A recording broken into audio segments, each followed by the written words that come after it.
Bu birinchi qismi. Ikkinchi qismi urf qarab. Ya'ni muruvvat urfdek muruvvat. Ammo bu zamonga qarab o'zgaradi. Misol uchun, man misol keltiraman.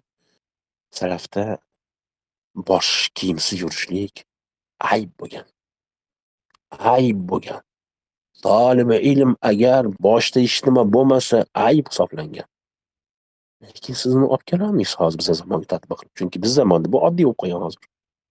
Ya'ni boshni ochishlik, ya'ni eski zamonda solih bandalar, yaxshi musulmonlar hech qachon boshni ochib yurmagan va inshaalloh kim agarda salaf solih tarjimaxonni o'qisa bunga guvoh bo'ladi. Balkim juda qattiq gaplar kelgan.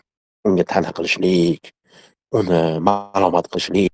O'shanga ba'zi odamlar buni tushunmagan holda, mana do'ppi kiymasang yoki boshingni kiymasang, sen nima qilasan, ta'na qilinadi deb aytishadi. Lekin bu noto'g'ri bu.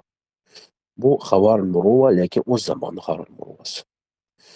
Shu kabi ovqat yeyishlik.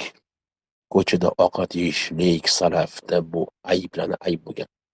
Ko'chada ovqat yeyishlik salaflarda bu ayblanib ayb bo'lgan. Lekin biz zamonda bu oddiy narsa bu.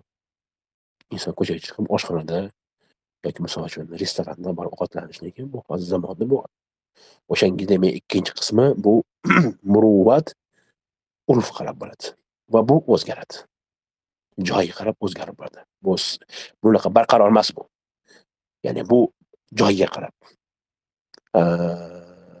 shahriga qarab, davlatga qarab, makonga qarab o'zgarib boradi. Misol uchun bu yerda Saudiya Arabistonda mashoyixlar hech qachon boshni ochib yurmaydi. Bu ularning muruvvati. Shimolda yurishlik, agar shimol olsa do'ppisini kiyib olishlik, oq do'ppisini. Bu ilm egalari ichida bu muruvvat hisoblanadi. Unga bu yerda tatbiq e'tibor olinadi. Lekin boshqa yo'llar emas. Misol uchun Misrda unaqa emas. Shomda unaqa emas. Bu yerda boshqacharoq. Va hokazo.